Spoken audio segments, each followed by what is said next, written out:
પંચાયતે ઠરાવ કર્યો છે સાહેબ, ઠરાવ બુકમાં જોઈ લો, ફક્ત બાલાજીથી બજાર સુધી એ ફક્ત 13 મીટર હતું અને બાકીનું બધું 15 મીટર. કેમ ફાટકમાં 15 મીટર લીધું? કેમ અહીંયા લીધું? અહીંયા કેમ 13 મીટર કાલે પ્લાન આપી છે મને કે અહીંયા મંજૂરી મળી ગઈ પંચાયતમાં. પૈસા હું ચૂકવ્યા તો બોલતી જ પણ શું બોલું, પંચાયતમાંથી પરમિશન મળી ગઈ 13 મીટર પ્લાનની. ત્યારે તો વંદારજી કરી કોણે? અને 5-7 માણસો વંદારજી કરે ને તમે 13 મીટર પ્લાસ કરતા અમને શેના માટે ચૂંટીને મોકલેલા પંચાયતની અંદર? પંચાયતમાં ચૂંટીને મોકલેલા પ્લાન આવી ગયો.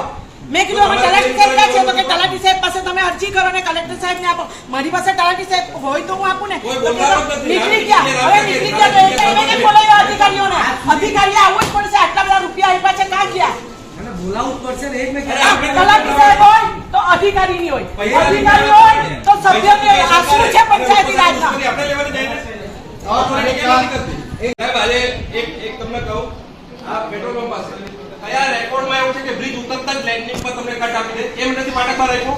કોના કેવાથી રાખ્યો? આજે એક્સિડન્ટ ઝોન બનાવવાનો છે ને, આજે વ્હીકલ મોટા વ્હીકલ ચાલુ નથી થયા, એનઓસી નથી આવી બ્રિજ એટલે જે દિવસ આ લેડીઝો કટ મારશે કોણ બચાવવા જશે ત્યાં? કેમ એ રાખ્યું?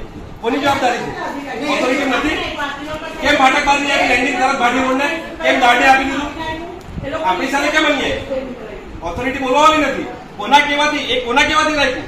કટ કોના કેવાથી રાખ્યું? પેટ્રોલ પંપ વાળા કેવાથી રાખ્યું? ધારણા કેવાથી રાખ્યું કે કોઈના